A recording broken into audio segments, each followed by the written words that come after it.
speaking of cooperating and the future, we've got some confounding conjurings here. They're always confounding, but these ones especially so. Hey, what's this, Harpreet? Can you read this description?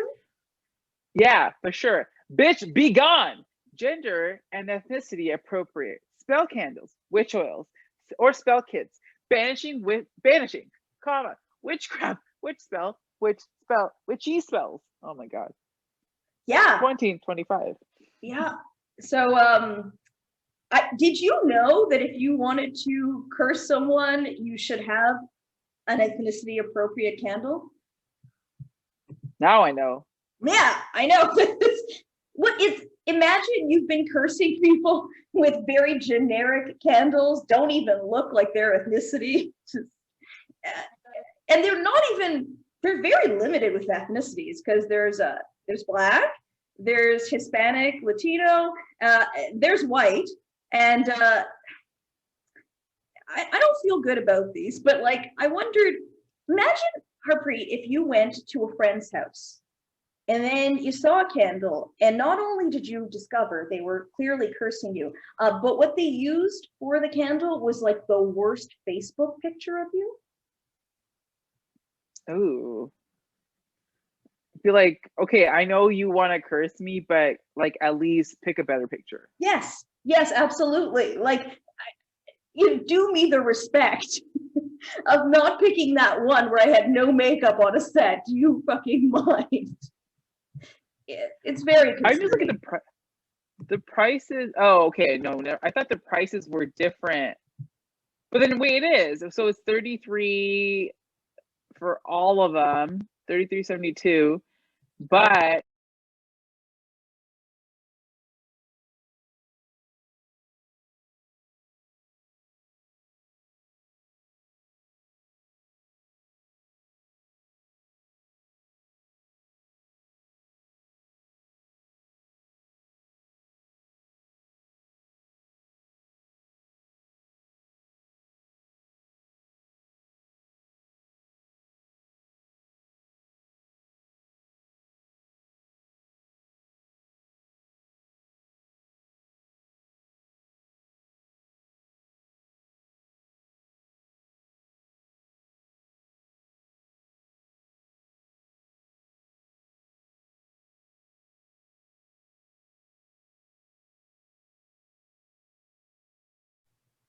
How are we doing? We're all good here? Okay, 1 second.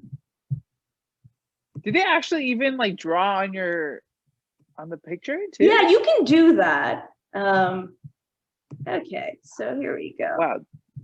These are advanced spammers. I did but not you know that. what? This is really good, because I think they were from a Latin country, and now I have an ethnicity appropriate candle to curse them with. So that's good. I'm going to allow your video. Just 1 second. I'm going to ask you to start your video again. Hey there, we're back. Hello. You know what? Bitch, be gone now. That's Yeah. Thank goodness for that. It's always a good time. Always a good time. Hopefully, if I got rid of anyone that I shouldn't have gotten rid of, they'll come back. But you know, I did get excited when it seemed like there were 20 people, more than I expected, coming to the show. So that was always fun. All right, I'm going to take away the annotations, and can we? We can clear all drawings. There we go. We're back on track. There we go. There we go. Hey, it's a first. I hadn't been Zoom bombed before. It's been 20 shows, so I'm getting somewhere. I'm your lucky charm. Told you. You stick with me, girl. It's only up from here. All right, so here we go. I wanted to. What I liked about all of this is that it went from 7 days for you to like sit there and meditate and visualize this person's like ethnic background and stuff, and the appropriate one. And then it went to suddenly it's a 67-day spell candle, and that is too much time to invest. Yeah, it's way too much. Yeah. I mean, I have animosity, not in this context. I don't understand this kind of animosity. It doesn't seem like if somebody cheats with someone, then like that sucks, but also that's not the woman. Like if you're in a relationship with a dude, that's kind of on him. Like nobody tempted him away. So anyway, but even if she did, 67, over 2 months of meditating and cursing. It's just, my God, I barely have time for that. But I mean, like, Monica, what are we gonna do otherwise during this pandemic? Like we've been in pandemic for months. Like we got to do something. I mean, we could Zoom bomb shows. We could do that. We don't have to curse people. And then, all right. So this is ingredients are known for vanquishing a third party, a side bitch, an ex-girlfriend, boyfriend who won't leave your relationship alone, and then it says. It's used to help where all other spiritual work has failed you. So this is the last resort. Not even giving up on the dude or the woman or non-binary person is the last resort. Like that would, right? Like start there. Yeah. Start with like, I'm gonna just rid myself of all this. I'll feel what I feel, but maybe I'm just not gonna focus all my energy on it. No, this person's like, okay, I need voodoo dolls. Oh, that didn't work. Okay, I egged their house. No, okay. Pact with Satan. You know what? It's time to bring out the big boys, the ethnicity candles. Bitch be gone candle. I command you. And then we got a review. All right, so I need my mouse back here. Okay, so we've got love it. Can't wait to use tonight after my kids go to bed. Oh my God, I read that. Thank God you read that. I read that as I can't wait to use it on my kids. That, like, I don't know. I read it like that. I understand that person better than this person. That's true. That's true. I would Bitch, be gone to sleep. Yes, exactly.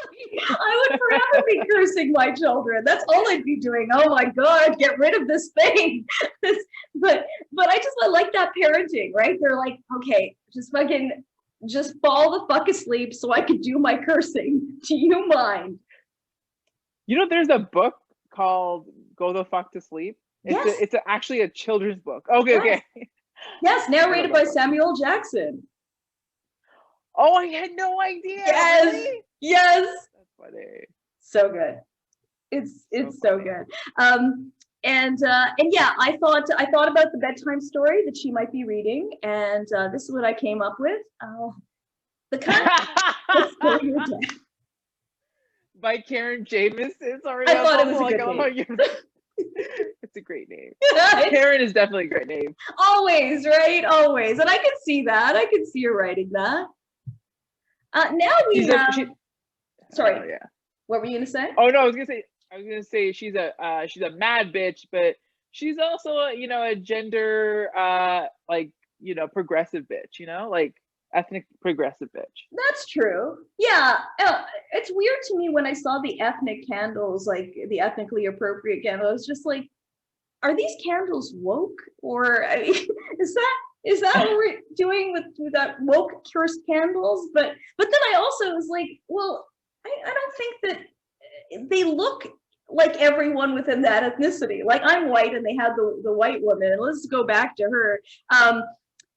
I would love to have this candle bitch's fashion sense. Or body. Like look at the boobs. For sure, but I gave up on that. Like that's like, okay, well, no candle's gonna make that happen. But I love like the hat, and she's got like a shawl and everything. She's got like matching glasses. I mean, this person who made this candle, like I need to go to them to be my personal consultant. Like that whole like Hollywood like I don't know what the campaign is called, but like it's like stop making Hollywood all white. I'm like, I love how the Wiccan community is like also progressively reaching towards that too now. That's so true. That is really nice. That's it's nice that there are some positive things that come out of this show. Oh, We were inspired. Oscar's so white. Thank you, whoever wrote that. Oscar's so right. That's what so white. Yeah. Yes. So like Wiccan, so white. Wiccan's so white. Oh, that's good. That's very good. I love it. Okay. So now we're on to the haunted doll. There's a lot wrong with haunted dolls to begin with, but this one's especially bizarre. So this is what can I say about Kirsty? A money-making chatterbox. What the fuck? There's never a dull moment when Kirsty is around. She likes to keep everyone upbeat and happy, whether that be telling stories, getting sidetracked in that story, and ending up in a completely different story. No, this is my worst nightmare. I want a haunted doll that injures me. I would prefer that to this child doll who tells me a story that's like, my dad, and then what happened when there was but then the spaceship came. Go fuck yourself, kid. I'm gonna curse you with that fucking candle. Shut up. I think that's the curse, though. It's like you just have to keep listening to someone tell a story, and then it's like, no, I'd rather die. This is what I want. This is what I prefer. Absolutely. Oh my god, what a terrible. Well, Kirsty's like, I can't let you die because then I'm not truly haunting you or even torturing you for that matter. Oh my god, I'm gonna have nightmares about this doll forever now. And you have to pay $200. So some doll tells you shitty stories. You know, we have open mics, okay? They are free. It gets strangely weirder, okay? And I can't totally see all of this here, so I'm gonna look. Okay, so she tells stories of ending up in a completely different story, knocking around the house or playing with electrics, lights, TV volume, and channels, etc. Okay, I just want you guys just hold on to something because it's gonna get so fucking weird right now. When life hands you lemon, make lemonade. That is exactly what Kirsty was doing in 1919 at the age of 9, out the front of her house when a drunk driver ran into her stall. Kirsty was selling out of her lemonade day in and day out, for the lemons she was growing in the garden had been in her family for generations. They had managed to survive the war, just like her father did, albeit missing a leg.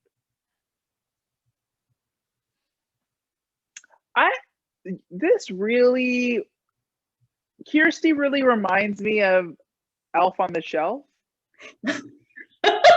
How so? Because like that is creepy too. Elf on the Shelf, and then I know obviously parents buy it for their kids, and then they're like, oh look, Charlie's on top of the shelf, and now Charlie's in the kitchen helping me cook, and I was like, I know you're doing that, but that's creepy as fuck, and then now you're like, this is this person's version of Elf on the Shelf, but forever. In the worst way. in the worst possible ways. Oh God, and somehow I think this description was written by the haunted doll because the storytelling is abysmal. Because they buried the lead here. They're like, okay, so horrible tragic death of this child, but man, those fucking lemons, they were some lemons. The history of that lemon tree. Family, generations and generations. It was an important one. Also, someone died. Never mind. That's not the point. Damn good lemons in that tree. And then, okay, I thought this is a good horror film. Maybe Hamilton will fund this one. When life gives you lemons, make lemonade. Die. Yeah. No. Damn it. You don't approve of any of my horror films. None of them. All right. For me?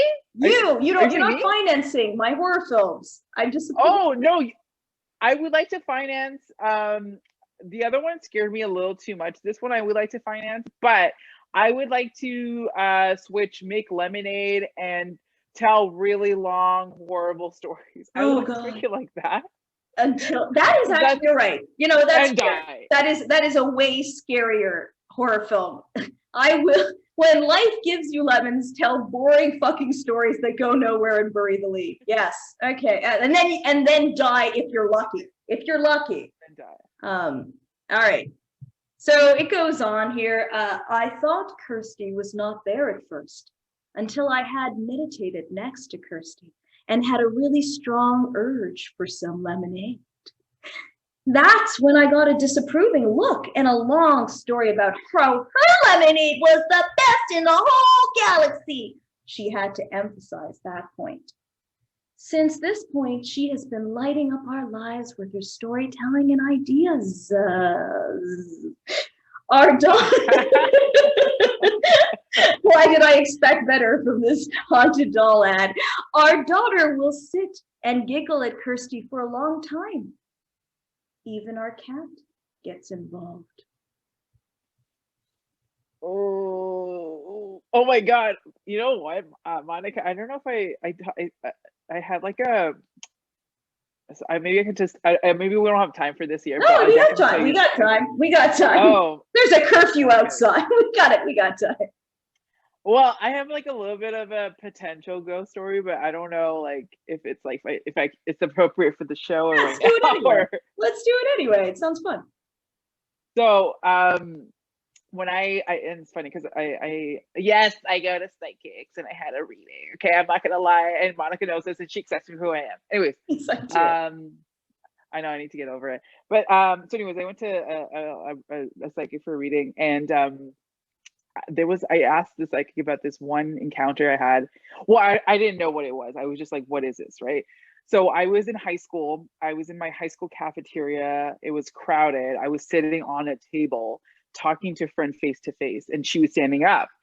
And all of a sudden, I feel someone blow into my ear. I look around and I go to my friend, who the fuck was that? I'm going to kill that person. She goes, you're crazy. She's like, there was no one around. No one did anything to you. And I was like, are you joking right now? I even looked to see maybe if someone was running past me or like, cause you know, like when you're a teenager, you're giggling, you're like, haha, they're not going to catch me. And no one was there. No one was there. Nothing was around. No one was even close to me. Although it was a crowded cafeteria, right?